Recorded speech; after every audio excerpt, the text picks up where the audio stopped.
Hi friends, I'm Tim Heidecker here with my good friend Eric Wareheim, here to tell you about an exciting new product from Cinco Technology. That's right, Tim. It's called the Internet, and it's a fresh new way to check out sites, buy clothing, and surf music. And it's all located on this tiny CD-ROM. You bet, Eric. You know, my favorite thing about the Internet is that it's 100% secure. Wait a second, Tim.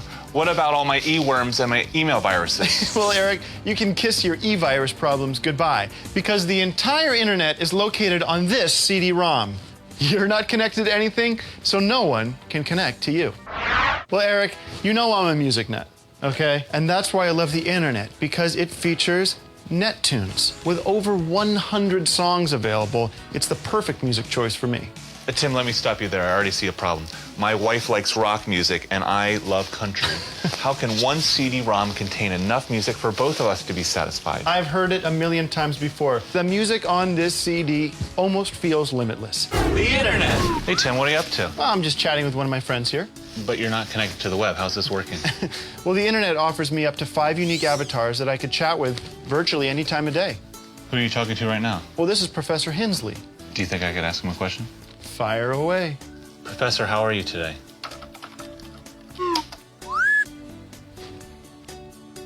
He says fine. TBTL. Guess what day it is? Guess what day it is? It's Friday. Gonna get down on Friday. Everybody's looking forward to the weekend. I feel a real need to express something, but I don't know what it is I want to express or how to express it. Oh, I see. Dirty monkey not okay. But dirty monkey dance? I know people say I'll fill up, but you have no idea how my body processes soup. And boom goes the dynamite. All right, they're gonna run. See you on the flippy flops. Well, all right. Hello, good morning, and welcome everyone to a Friday edition of TBTL, the show that just might be too beautiful to live. How do we have this? Like, nobody made this. My name is Luke Burbank. I am your host. I like turtles. Coming to you today from the South Waterfront neighborhood of Portland, Oregon. Oh, Ma, Pa, it's just beautiful. From the banks of the Willamette River, we are bringing you episode 4,523 in a collector series. Let the fun begin. I mean, like within the last 45 minutes, landed at the airport in Portland and then rushed right on over here to Becca's to bring you this episode. But while passing through the airport in Salt Lake City, I did have something confiscated by the TSA. You gotta be kidding me. And it's something anybody could have seen coming. I also found out this morning that I have finally made it over to the side of the internet known as brain rot. Welcome to the Internet. Although I'm still a little bit unclear on what brain rot exactly means. Huh?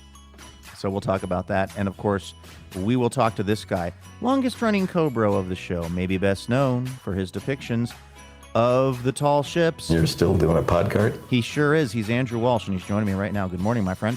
Good morning, Luke. So you took an early morning flight. Oh, that's right. It's not a very. You said it's about a 90-minute flight or something from.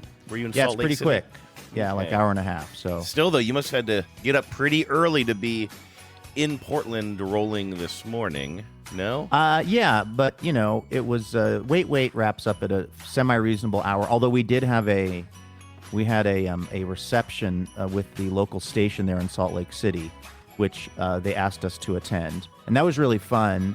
It was nice to chat with people until this also was fun, but for a moment, potentially awkward. I was chatting with the person in Salt Lake City who was responsible for taking my other radio show, Livewire, off of the station in Salt Lake City. Oh, they were. What did the program director at Cairo tell you years ago? Where they were making some adjustments to the schedule? Yeah, and I said, well, what were the other adjustments? Nothing. We're just taking Livewire off. That's actually not true. What happened was, I was there. People kept coming up to me and talking to me about Livewire. In fact, somebody asked a question from the audience. This was in this massive auditorium in Salt Lake City that was sold out. We do a question and answer after the show.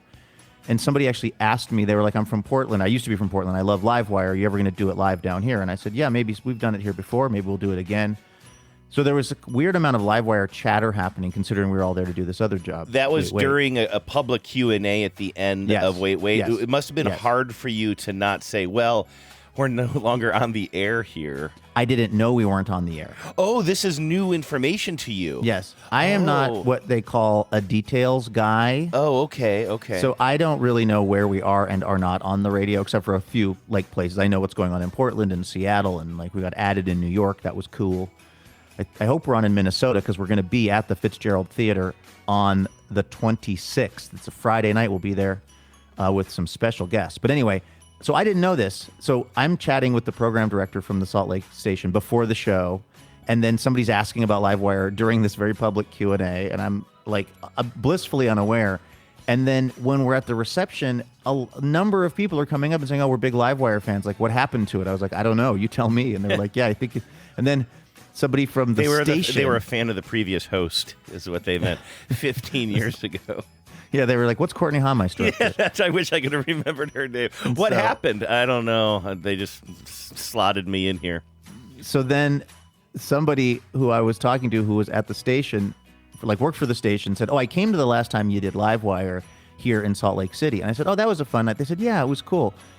Too bad you're not on the station anymore." And that was the first that I learned this after we just taken this big group photo. And I said, "Oh, really?" I go, "Well, maybe I can talk whoever made that decision into reversing it and or just considering putting us back on." And she goes, "Well, you know whose call that was." And then she points across the room to the person I've been talking to intermittently all night. About Livewire stuff too? Just about radio, Livewire. Yeah. We both used to work at NPR. Just it was all a very pleasant chat. And then I swear to God, she points at this person, and that person does the move. That person realized that I had now learned that we were no longer on the air on the radio station, and that she was the person who had taken us off of the station. And she literally did a move where I looked across the room at her, and she tried to hide behind a post. I know that move. If she wanted to disappear. But I mean, of course, I don't take any of this kind of stuff personally. It's economics. And in fact, the issue was that this is so in the weeds of how public radio works, but maybe this is interesting to 4 people out there. The stations, if they're going to air a show like our show, they pay money for it. It's called a carriage fee, and that's of course important for us being able to keep doing our show. But there are different kinds of deals and economics and structures with these things, and one of them is if you are already paying National Public Radio a bunch of money so that you can run their shows like Morning Edition and All Things Considered, what NPR does is they just throw in all their weekend programming for free, or at least a lot of it. So you're already paying for it. So if you're a program director and you could run Livewire and it costs you X thousands of dollars a year, or you could run a different, probably pretty good show from NPR that costs you $0 a year, it's a pretty strong in these complicated times for these stations. It's not a hard decision to make. No, and just to be very clear, and this is implied, but be very clear, you are not one of the weekend programs offered by NPR. No. You guys are distributed differently. Yes, we are distributed by PRX, the Public Radio Exchange. And so it's like a show that costs you a bunch of money or even some money, or a show that costs you no money. And, it's a pretty obvious decision for a lot of these folks. I mean, who are just making the decisions that they hope the best for their particular station. But it was just funny because, I was trying very hard to impress upon this person that, I don't take any of this personally. I am not the person who broke the news to you, or eventually I to took the it very person who made personally the that they decision? broke the news to me. Yeah, so later I've never on, forgiven that you person. did talk to the person who was hiding behind the mailbox that suddenly showed up in the middle of the ballroom? That person is the program director of the station who took us off the air, and I did talk to that person extensively. We might get Livewire back on. So you did, because you said you were talking before the show, you were chatting with them, and then you did have a moment where you got to talk with them after you had, the scales were off the eyes. Exactly. Once I had reached full awareness of the situation, which they were very sheepish about. Yes. They were like, this is, because then I was talking to him, and I think I said something like, well, you're probably not even the person who actually canceled the show. And they said, oh, no, I was. You're trying to give them... I was trying to give them a little cover. But they're honest. They're public radio people. Yeah. No, and good people at that. Yeah. So anyway, it was all of that is to say, it was a very fun night. I had a nice time talking with everyone. And then I just headed back to the hotel, and then I conked out. I will tell you, there is nothing less restful than the last hour of sleep before your alarm goes off when you have an early morning flight. Do you know what I'm talking about? Yeah, like because you're just anxious about getting up. You're just not like I think I set my alarm for 5:30, and it's like from 4:30 to 5:30. It's just like you're not sleeping. You're like kind of awake. You're looking at the alarm. You're double checking. You're like you're in a state of anxiety that is anathema to good restful sleep. So that kind of wasn't the greatest, but the flight was generally a piece of cake. I'll tell you where I ran into some trouble, my friend.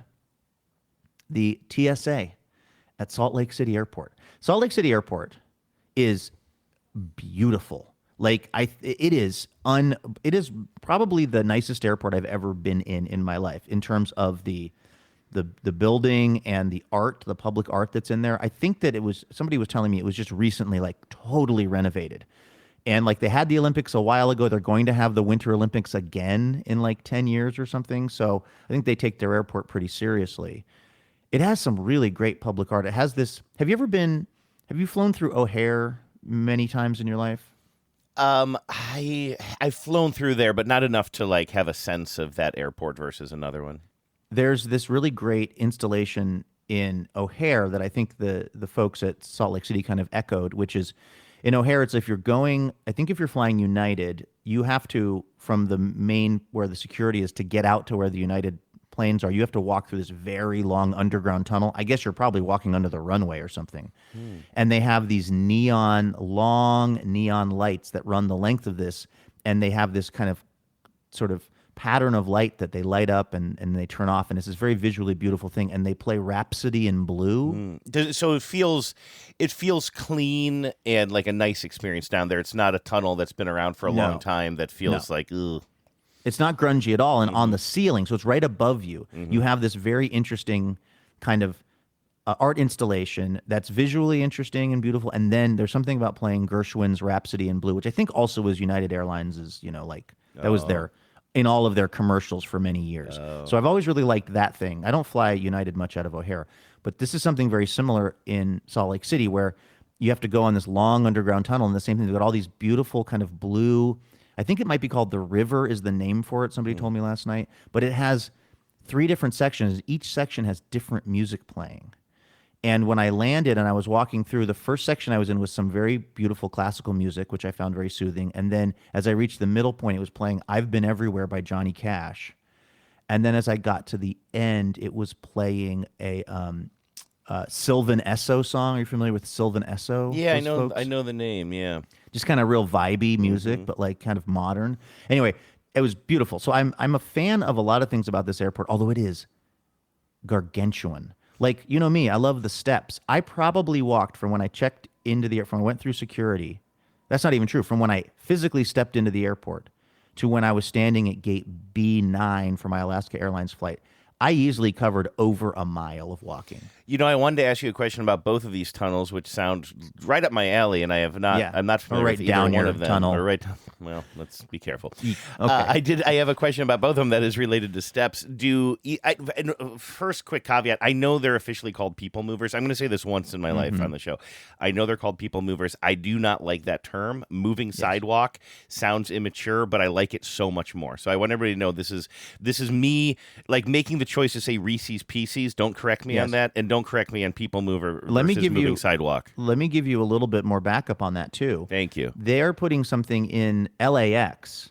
So soon LAX, you will not be able to drive your car into the facility of Los Angeles International Airport. You will have to stop like way far outside and then get dropped off at some sort of what we would call like a shuttle or a tram or whatever. Yeah. You know what they call it in LA? A people mover. And it's so confusing. They're like, well, when the people mover's done, and I'm like, are you going to have, and I'm imagining what you would call a moving sidewalk, right? Yeah. And I'm like, we're all going to get on a moving sidewalk that takes us all the way out to Sepulveda.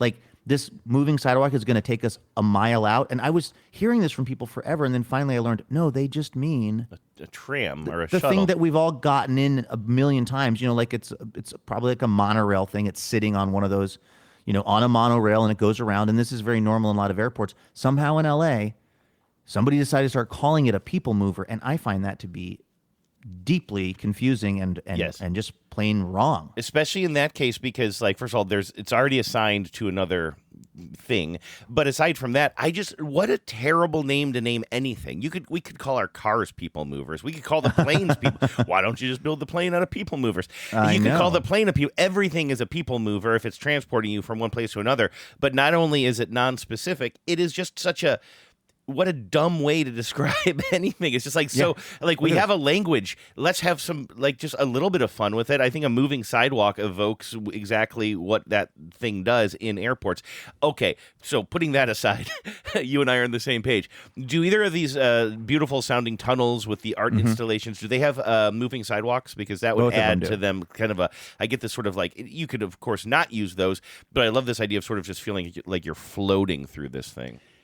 They both do, and because they're both, again, really long. Like, I'm talking probably a half mile of just that section underground.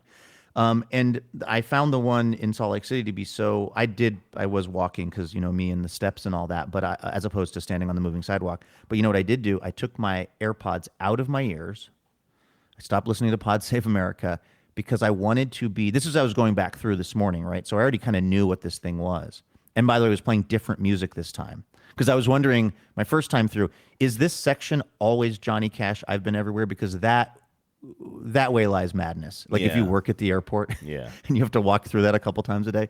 But no, they do change the music up. They also have an amazing quote on the wall from, I think it's Wallace Stegner, and I'm kind of paraphrasing here, but it says, the brook would not, I'm getting this slightly wrong, but it basically says the brook would not make its song if we removed the rocks.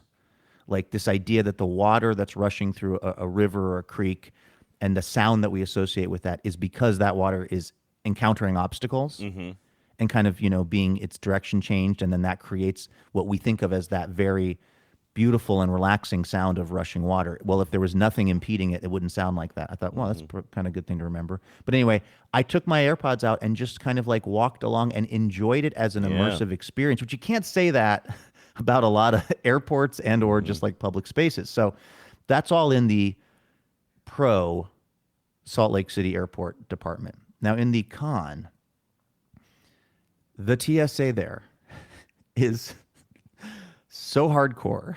Do you try to take caffeine through?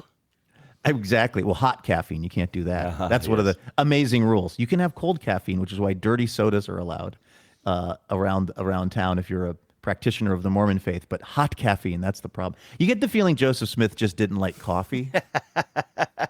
He was an iced coffee man. He's like, you can have lemonade, but it can't be from a mix. That's right. So,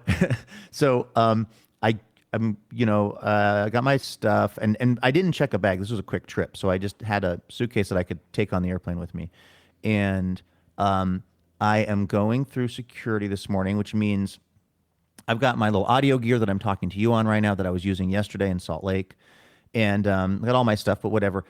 First of all, this is really getting into the weeds, but like, I don't know if you've been through the kind of TSA now that has these big bins that are on an automated thing. Yeah. So it's not like the one that we have at SeaTac or a lot of airports where you pick up a bin, you put it down on the kind of conveyor belt, you put your stuff in and you walk along with it. It's this other gigantic piece of machinery where this constant churn of these empty bins are showing up beneath the series of runners, and then you take it out and you put it on the thing, you put your stuff in, and then it gets whooshed off. It's real Hudsucker proxy kind of stuff. Yeah, it's really cool. They're big. I like those. And they're big bins, too. Like, you could put your whole carry-on in there.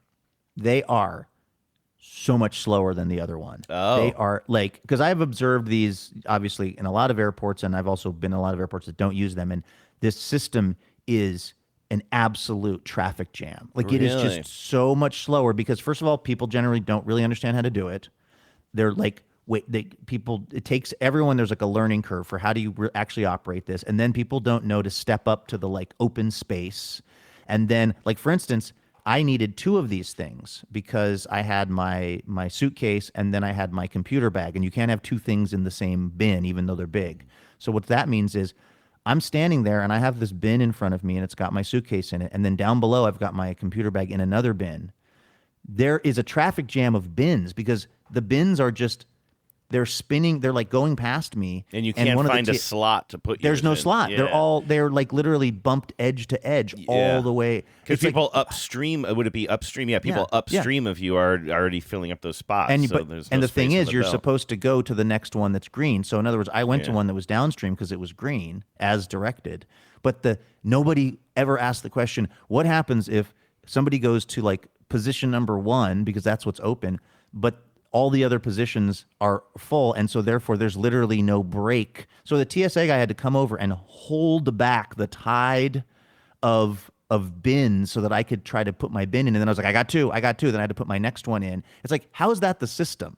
Like, how is, in all this automation, how is it that it's a human being has to come over and physically just hold this thing?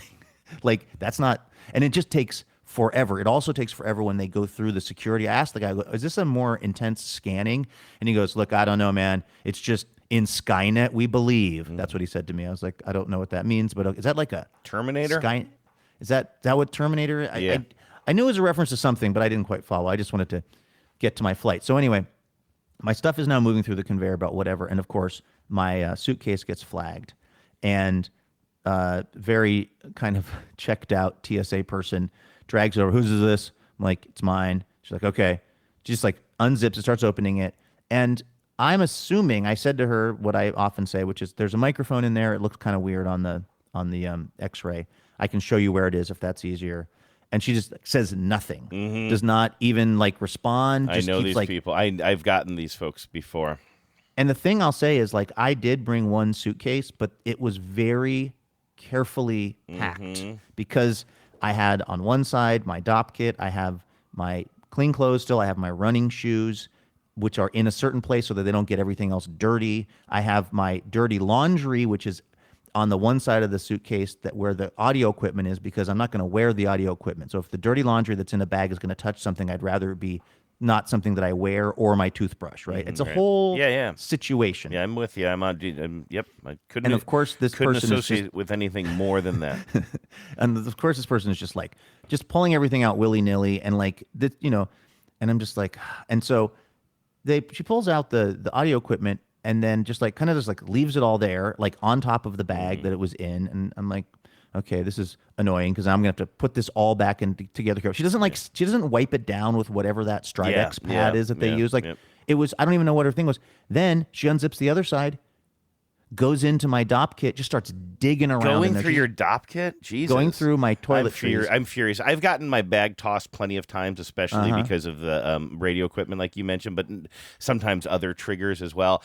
And often the people that they have who are tossing through your stuff are the ones who have the least human skills. I don't know if they do that on purpose. Yes. Like, let's just put the people who everybody hates anyway there. Like, let's just make the people who literally won't look you in the eye or respond to you as a human, so that you just feel like you're really in the gulag. And then, but I don't think they've ever gone through my DOP kit before. This is, and she didn't say anything sharp. Oh, actually, I see something else, or like, it's not the microphone. She just starts like unzipping. And luckily, there's nothing of note in there. Well, nothing that I haven't talked about with the listeners. There's a thing of Topic hair powder. That'd probably be the most embarrassing thing in there. But there could be something like that. Absolutely. That's like probably the most. That's a very personal private thing. part of the travel experience. You could have medications in there. I mean, I know that's their job, but you better have I don't know where you're going with this story, but you better have a really damn good reason for going through here. And then also they could give you a little speech that says like, hey, I need to go through this, but also there's an area over here that's not as visible to the public where I could go through it. Like, just, you should probably have a spiel for that, right? Because again, it is something that's very private for people. And there was no explanation. What if you had a pheasant under glass in there, Lou? Exactly. Just Google Bob Odenkirk pheasant under glass. You'll get there. And so then she's digging around in there, and then what do you think she pulls out, Andrew?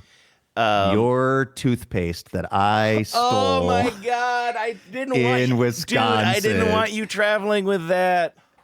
The reason, okay, the prophecy was foretold. God. That is so funny because I'm always so paranoid about that. And then, okay, we gotta fill the listeners in on this, but it's so funny because that conversation sort of lives in my head. I was sort of like worrying about you taking this certain toothpaste on the plane because I was like, You and I went to the grocery store when we were in Friendship, and about halfway through the trip, for some reason, we both needed toothpaste. So we're standing there staring at the toothpaste wall or shelves for a long time. That's all. I could give you a loose 45 on choosing toothpaste in 2025. I'll skip over that now. But we're both staring at it for a long time, and then I pick a kind of a traditionally sized and shaped tube of toothpaste, like what you've been seeing in commercials since you were a kid. But they have different sizes now. They're little shapes that are more like less tubes and more like little plastic containers. And you picked one that was more of the modern look, that looks more like a travel size.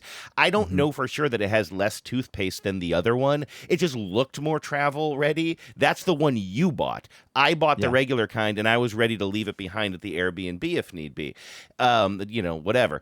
But then for some reason we get back into the Airbnb, and you grabbed mine by accident. Yeah. No big deal. I wasn't attached to it. But I was just concerned because you travel more than me. I had this conversation. I'm like, okay, I don't mind taking yours, Luke, but it just seems like the one I have is more, the one I'm ending up with is more travel ready.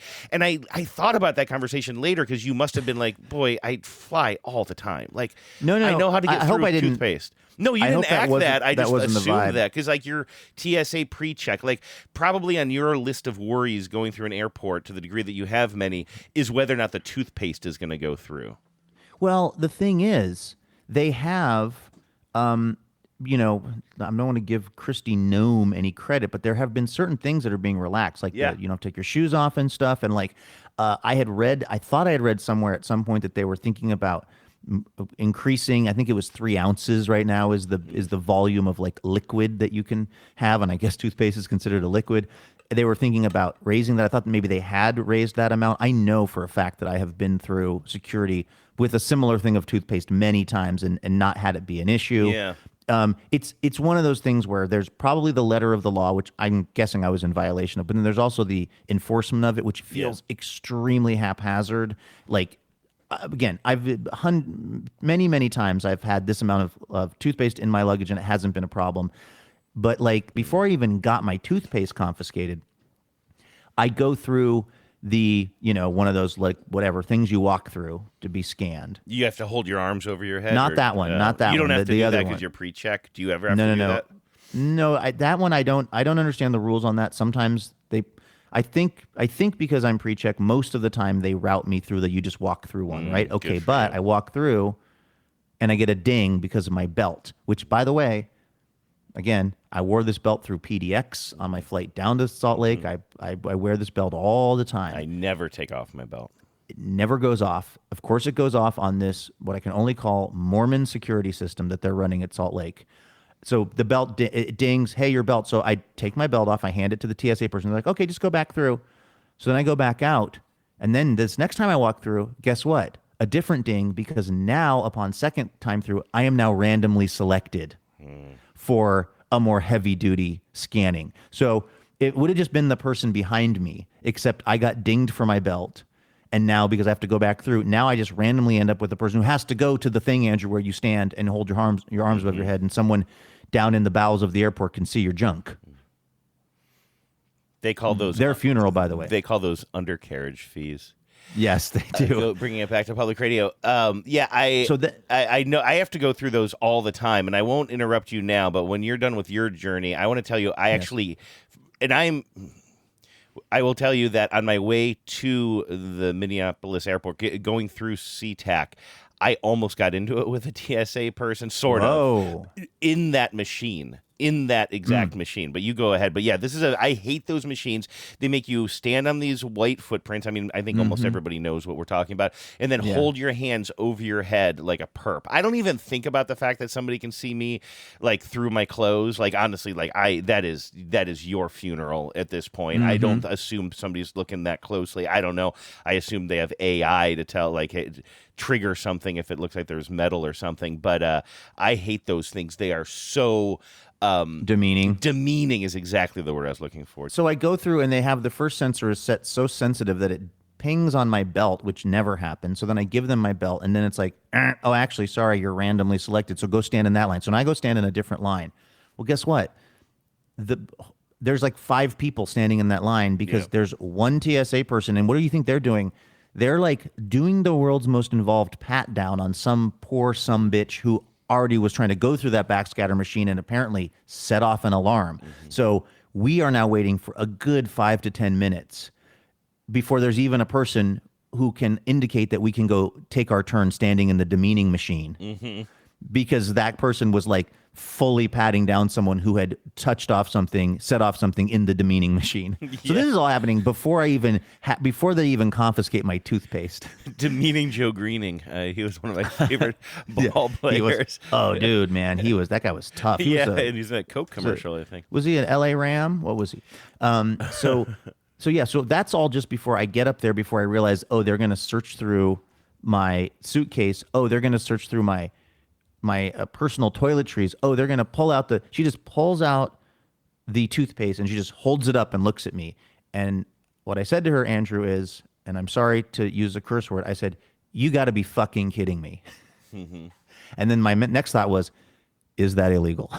Can you be arrested for saying I didn't yell it. I just said it kind of like, dude, it's like ump rules, right? In baseball, right? Like you can say that, but if you can't look them in the eye, you can't look them in the eye, and you can't use the second person. You can't, or I guess you can't tap your helmet. You can't tap your helmet, and you can't like sort of throw it on them like you are a blank or whatever. You have to look past them and just mutter to yourself, we live in a failing capitalist society that cannot and should not last. But as long as you're not looking at them, as you say. Right. So I could not. I mean, listen, I am both easily triggered, but also pretty pragmatic in these moments. Like, I don't want to not get to go to my flight because the TSA person has decided to label me a suppressive person, right? Or what? Like, so. But in the moment, I just was like, you got to be fucking kidding me. Has this person uttered a word? Like, I think I might be exaggerating. Did not throughout did not utter a word and then just holds it up judgmentally without a word. Like, I got to say, like, I don't believe all security is security theater. You and Vives have been saying that for like decades now, and I am actually not hardcore in that. Like, I'm really, really not. That's not where I come at this. But I do come at this from an angle of, if we're doing these things for security, and let's just say you're totally bought in on that, but they are, as we've said, a bit demeaning in various ways, going through our personal items, making us stand like a perp when we've done nothing wrong so they can see us naked. Like, these things, if you're employing these, you have to treat us like humans. We are not in prison. Yeah. And also just communication. Yes, is the key. I mean, that's you got to train folks to just, there's a few stock statements that they could use, because it tends to be the same, 4 or 5 scenarios. And if one of them is, hey, it flagged something that's probably in your toiletry kit, I need to take a look in there. I'll be discreet, or we can have. I don't know if this is really gendered. Would you like a male TSA agent, sir, to go through your DOP kit? Also, I know what that tube of toothpaste looks like. I picked it out. You stole it from me. I'm still burned. Exactly. I'm still pissed at that. Yeah. But by the way, it's good toothpaste. I actually was enjoying using it. Oh, that's right. I got bubblegum flavored or bubblegum flavored. But it's a traditional looking tube of toothpaste, as we said before. Yeah. So I think that if that's showing up on your radar, or on your X-ray, I should say, you probably know what it is. You probably could say, like, oh, it looks like there's probably some toothpaste in here. Do you have a whole thing of toothpaste? You know what I mean? You could probably, I just think that there's a better way to do this. I don't think this person wanted to. I think this person is, because I've been with, these people have tossed my bag before too. This exact kind of like,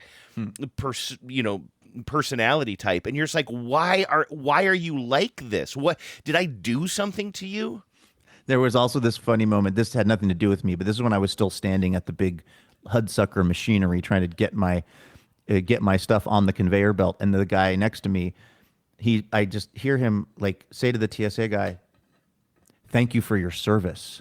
And I thought, oh, well, maybe this TSA person is somehow indicating that they're like, a veteran. Yeah. Like, maybe, I don't know how that would be indicated, but maybe they have a tattoo or something. Like, I just assumed that somehow this person next to me had figured out that the person who worked at the TSA had also served in the military. And I looked over and I was like, yeah, no. And there's like an 18-year-old kid, with there's no way that this person could have gotten the idea that this TSA employee, who, by the way, that person was not a problem. They're just doing their job or whatever. But like, thank you for your service to me is a little much. Unless it's at sarcastic, the TSA in level. which case, I mean, I wish you had This said guy was that not to being this- sarcastic because as we were then finally got through the whole security shoot, we were sort of close together, and I'm getting my stuff searched, and he, I don't think he threw another thank you for your service, but he threw a healthy thank you at another TSA person. And I was like, this guy is like, this is a dude. He's like, that doesn't stop a foamer.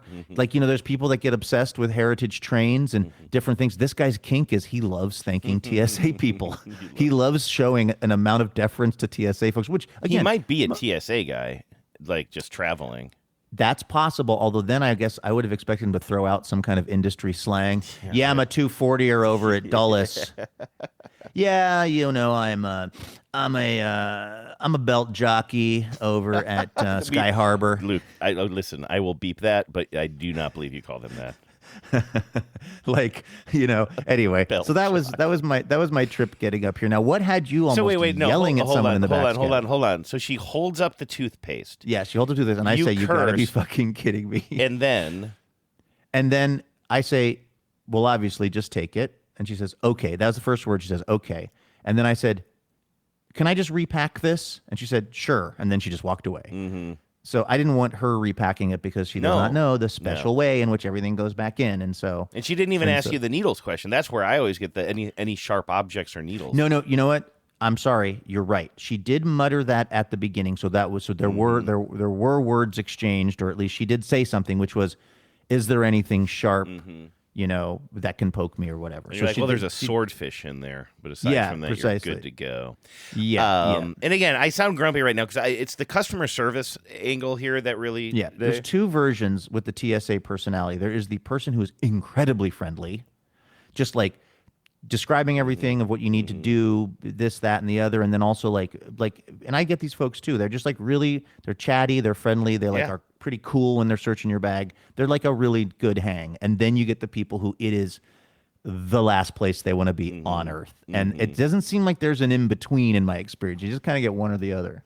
So when I go through those backscatter machines, which is I think what they're called, those are the ones that are, again, the demeaning machines, as we've called them here. I think that... Do you know the movie Wet Hot American Summer? I don't know how well you know that. I don't know it nearly as well as you do. Yeah, because Vives and I would watch that a lot. But you have a Paul Rudd character who's like this really kind of cool guy, and he's all like, just like. But at one point, he gets like kind of reprimanded, I think, by one of the counselors. It's probably Janine Garofalo. In fact, she's like, "You got to take your tray and." Like he's in the cafetorium or something. She's like, you got to take that tray and put it away. And he doesn't want to. So he just does this like just so over the top impression of a little kid who doesn't want to do what he's being told to do. And his body language, he's just like flopping himself, that like kind of flopping himself around, sort of like, fine, I'll pick this up. I got to say, I go into a little bit of that mode when I have to go into the backscatter machine, like just a tenth of that, if that. But when I go in there, I see some people, and it's like they seem proud to serve the backscatter machine. The way that they're in there, they stand at stand, attention. they stand at attention. They put their hands over their head, like a crisp salute. A crisp salute. I'm a little bit saggier when I do it because I hate it. And again, it's not even about the nudity thing. I always forget that part until you honestly, brought it up you recently. kind of get off on it. I mean, honestly, it's the only thing that works these days. It's just the physicality of it, and also again, if you have somebody who isn't friendly working that machine, you can really feel like you've done something wrong while this person glowers at you and treats you rudely and makes you stand in a certain way. But I never have a problem with it. Now, here's one thing. Now I need to, because I don't have the new Real ID thing. But wait, you don't have Real ID? How are you? No, we've talked about that. I need to get that. In fact, it should be on my to-do list now. I travel with my passport. Yeah. And I saw tons of people in the airport this past weekend because the Real ID thing finally has kicked in, or whatever weekend that was. I was traveling. Like I saw a lot of people with passports. I think that's what a lot of people are doing now. I think I tend to travel with my passport anyway. Kind of in the past couple of years, as again belt and suspenders guy. guy over here, like, just in case I lose my ID or something. Like, why not have my passport? I guess the risk there is that I could possibly lose it, but I'm careful. All of that is to say, that is the one thing I will not let go of. I will not put my passport through the security belt line. I know when they say to go through that backscatter machine, you're supposed to be holding nothing and nothing in your pockets. But one thing that I've learned from experience is they can't separate you from your passport. Like, you lose your passport, you lose everything in travel, right? Anyway. So I never asked, I never looked it up, but what I do is when I go through the backscatter machine, I stand and they're like feet on the yellow lines or on the yellow footprints or whatever. It used to be that I'm also shoeless here. Mm-hmm. And then you have to hold your hands over your head. Well, I always take my passport and I kind of pinch it between because you have to hold your hands flat. So I pinch it between my forefinger and my middle finger, usually of my right hand. So it's like up there over my head with everything else, but my hands are still flat. And that's never been an issue before. And so I'm leaving SeaTac and I'm doing this exact thing. It's actually nicer. I don't have to take my shoes off anymore. But I'm doing that. But then at the very last minute, I realized, and this is totally my fault. This is an amateur mistake. I am embarrassed to admit it. I'd forgotten to take the wallet out of the back pocket of my jeans. And this bummed me out because I was already traveling with a heck ton of radio equipment in a couple of different bags, one of which I had to totally empty all the equipment out of, and then the other one I thought they were going to toss. And I was very anxious to be reunited with my bags for what I thought was going to be the bag tossing segment of this anyway. And then I'm in line and I'm about to go into the backscatter machine and I realize, oh, shoot, I have my wallet. But I'm like, just let it go. But I mistimed it by a second, and the person who was running the backscatter machine saw me check my back pocket, and then have a worried look on my face or something. And she said, "You got something in your back pocket?" As I'm stepping in the machine, I'm like, "Yeah, my wallet." And so I do something where I put my passport in one hand in the way I described, and then my wallet. She's like, "No, you cannot have your wallet." And so I go to hand it to her. She's like, "I can't take that." I'm just like, she's like, "On the belt. You got to put it on the belt." Well, all of my other stuff is already well through the line, right? Yeah. And now I just have one wallet that I'm trying to sneak into the line, as you described before. Everything downstream is already, clogging up the belt. There's nowhere to put it. They don't have any of those little trays. And I go to hand it to another TSA guy who's kind of near the belt line, and he's like, "I can't touch that." He seemed like a nice guy. He tried to make another joke. He's like, "They don't pay me enough to handle your wallet or something." And he chuckles. And I said, "Great system you got here," under my breath. No, I don't think you. I think I umpire rules. I just think I said, "What a great system," and I didn't look anybody in the eye when I said it. But I don't like putting my wallet just like so far away from all my other stuff, just randomly in between somebody else's things, whether it's an accident or not. It just seems like this little guy with a lot of important stuff in it, like hundreds of thousands of dollars in traveler's checks. Yeah. You and Carl Malden never leaving home without it. But anyway, it's my wallet. Obviously, I'm protective of it. I put it on the belt, but I'm fuming now. I'm pissed. Yeah. But I'm still holding my passport in the way, and I'm like, is this going to be a problem? I walk in there. She takes it from me. And she won't let me hold it. She is allowed to hold something. Yeah, she's allowed to hold that. A passport, but not a wallet. So I can't even kind of hold on to it while I'm in the backscatter. But then I throw my hands up, and again, feet are on the green or on the yellow footprints as they're supposed to be. My arms are up, but they're not like crisp at attention. I don't know what they want from me. My hands are over my head, and she's like, "Step in." I'm putting my hands over my head. Step out. Go back in. She makes me go in. She keeps saying, and now she's got another guy there with her too. There's two people sort of monitoring this thing. She's like, "Hands over your head. Hands over your head." I'm like, "What do you want me to do?" Like, my hands are over my head. Like, I haven't said anything except "great system" under my breath to this other guy. But like, I've not said a word to her. This is like, it's clear that I'm fuming, but I have not uttered a word.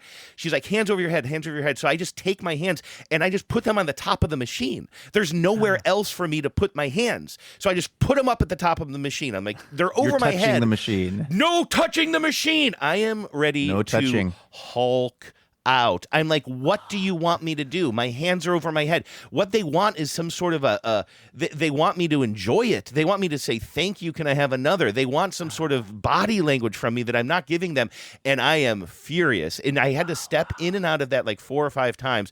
I will say again, I never said a word about it. She let me through, gave me my passport back, and actually they ended up not tossing my bag, and I kind of did have to repack all of the other equipment that I had pulled out. So after that moment, it was fine. But at one point, I just I didn't slam them. That makes me sound like I'm being like very aggressive and dangerous here. I just put my hands up at the top as if to say, how high do you want these things? Do you want me to punch through I didn't. Again, I want to make it clear. I wasn't actually hulking out. If there's anybody who could punch through one of those backscatters, though, it's you. We've discussed your extremely large and beefy hands. I was just, again, that story doesn't have a good power. I was just so, again, it just felt like I got the woman who wanted to make an example out of somebody, or the woman who didn't didn't want to be cool about it. Because I know I've done this, nowhere near as many times as you have, but dude, I've gone through these things many, many, many times. It's never an issue. Plus, there's that, there's the whole sort of what do you call it? The example of what you're supposed to be doing. There's the template. So it's not complicated. You just look at the thing that's in front of you and you do that formation. You know what I mean? And I feel very confident in your ability to do that, to reenact what the drawing is telling you to do. It's not complicated. Yeah, I was really furious. And then it was one of those things where when I'm going, and as I'm leaving and I'm packing all my stuff up, and I'm actually pretty psyched that they didn't have to open and toss my bag. I kind of walked in my gate with this sort of angry kind of adrenaline, like I just got into a fight with somebody, but I didn't say anything except under my breath mutter "great system," which probably this nice guy heard, but I'm sure he's heard worse, and also that was it.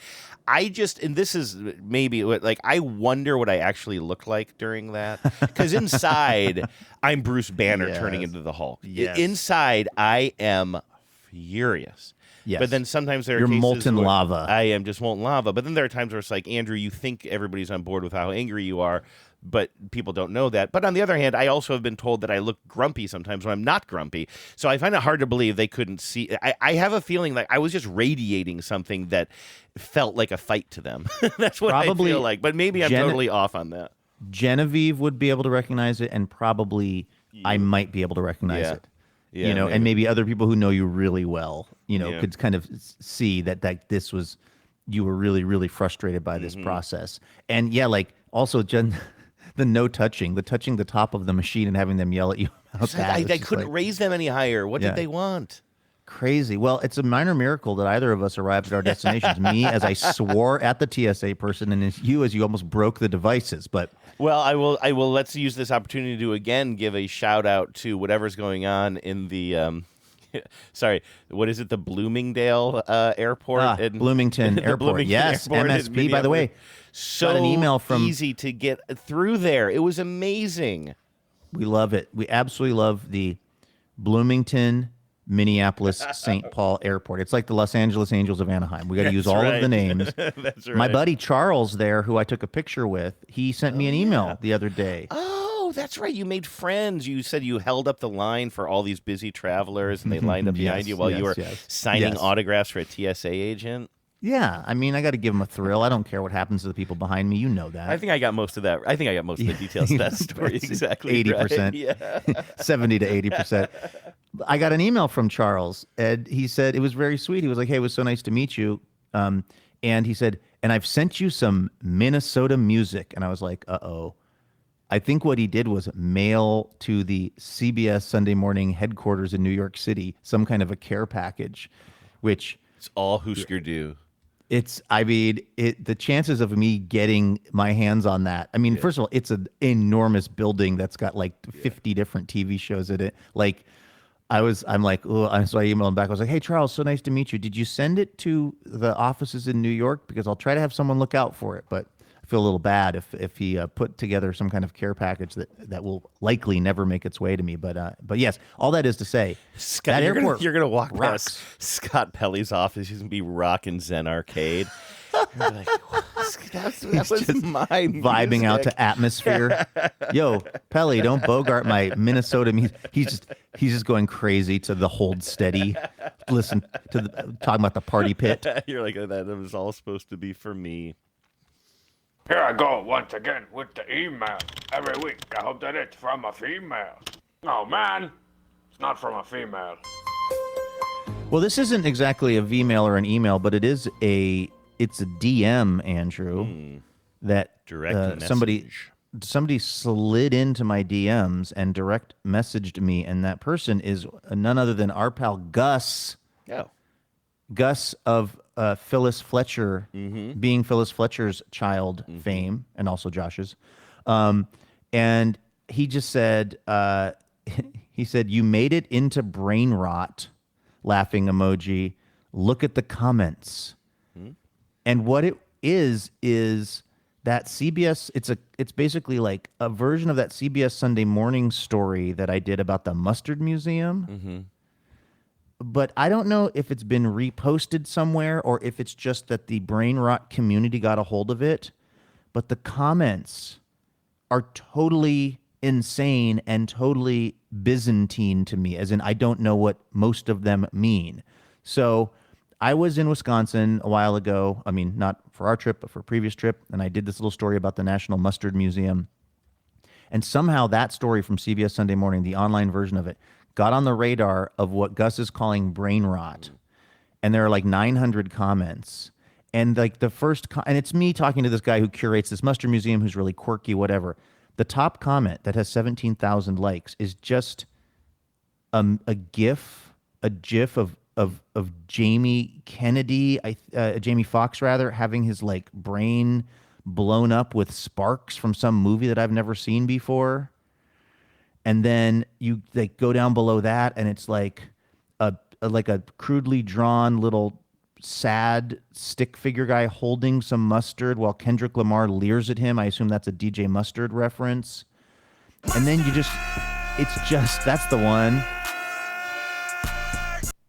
It is just hundreds and hundreds of comments that I have no context for. I mean, and memes. It's Picard, like as in Jean-Luc Picard, laughing and kind of holding his hand over his nose. There's like, let me find some more. There's Jim from The Office saying, "I just want it to stop," over and over again. There's just like thing after thing after thing that is some kind of like a meme that's gone so far underground that I do not in any way understand what it is a reference to. There's the guy from Breaking Bad. Is it his? Speaking of Gus's, is it Gus who owns the chicken shop? That's the car wash. That's the cover for the drug operation. It's just him doing a weird thing. There's Stewie from Family Guy, just like who's in an insane asylum, like wrapped up in a rubber room. There's John Hamm meditating in front of an exploding fire background. It is just. There's somebody who's just written, this is what somebody named Biba Halit wrote. Mangoes equal 6 letters. Mustard equals 7 letters. 6 plus 7 is 13. 13th letter of the alphabet is M. But what else starts with M? Massive. Are you listening? All 3 words start with M. The M domain or the M13, mango, mustard, massive, physics M13, et cetera, et cetera, et cetera, et cetera. It just goes on. It says, okay, stay with me now. It's like, people are just going insane in the comment section of this, and I don't know if I'm excited about being part of the brain rot conversation or if I should be afraid. And you said this is on the Tiki-Takis? Well, no, I think it's the original. I'm looking at it through Instagram. Okay, so I think it might be the CBS Sunday Morning Instagram post. Oh, it's the official post. But somebody must have reposted it somewhere else.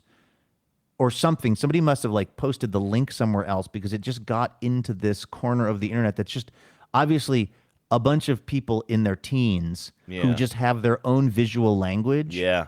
That's just based on, which again, I kind of love. I do kind of love it, but I'm interested to know what this story about is mustard a big thing online? Like, you know what I mean? If yes, right. Is it? Yeah. Is it having a moment? I mean, I do think there's a lot of Kendrick on there, so I think just the fact that he yells mustard is probably why it piqued people's interest. But then it just starts to. There's like a kind of a Scrooge McDuck gif where he's just sweating profusely saying I'm fine. There's a guy in an ice bath having his brain shocked over and over again. There's just like, I mean, I could go on and on. It's just so, it's like that chicken tendies thing, but times a million. There's this one that's kind of great, actually. I'm going to send you this one, Andrew. It's this very rudimentary drawing of like a human, the form of a human head with a brain. And then it's that shape is blue. And then there's a large blue arrow that has the word information written on it. And then it's just shooting pellets into the brain. It's just shooting information into this person's brain. It's a good how this email finds me.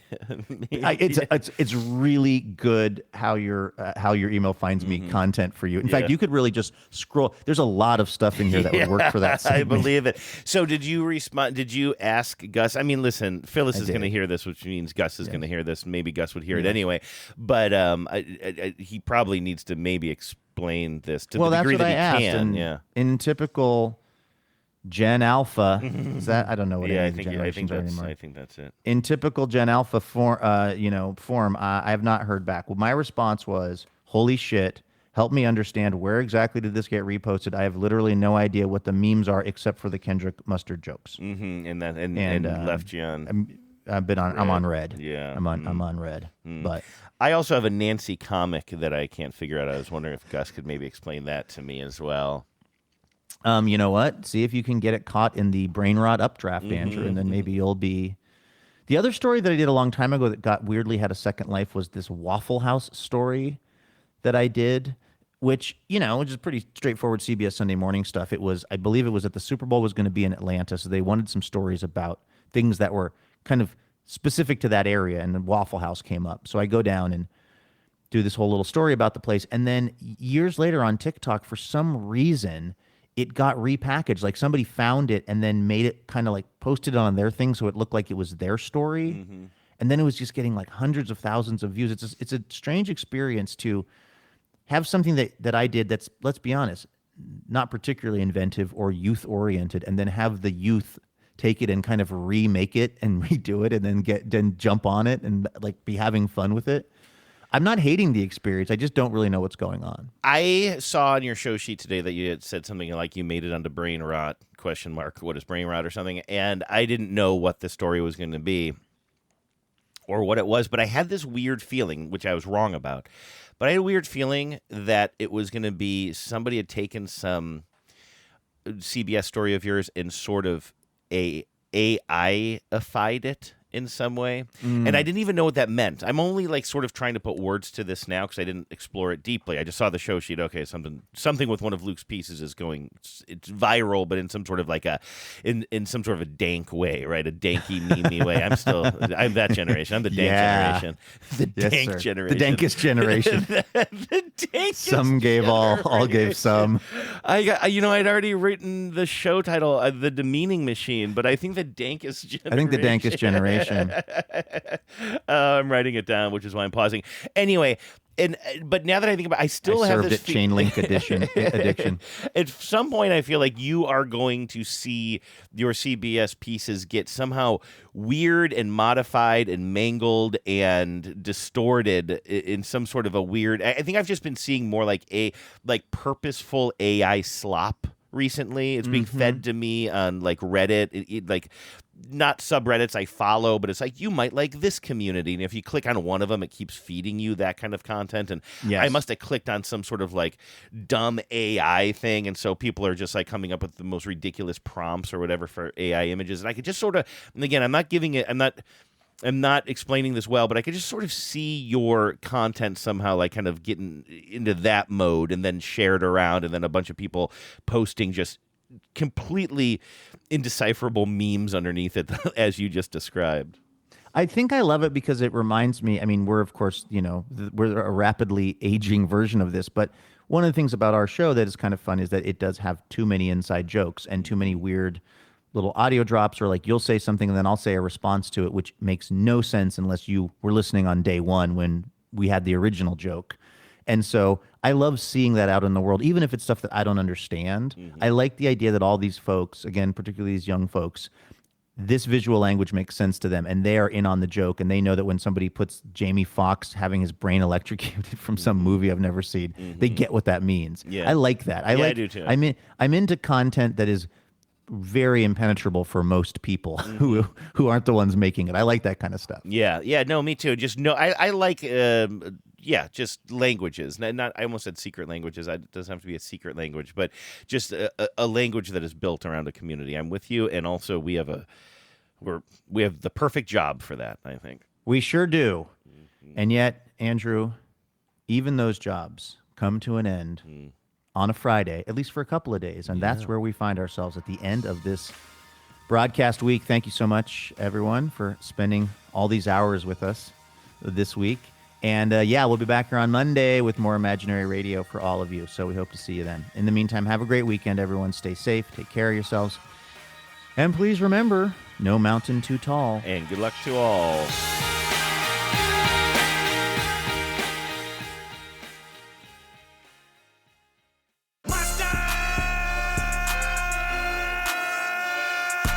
Power out.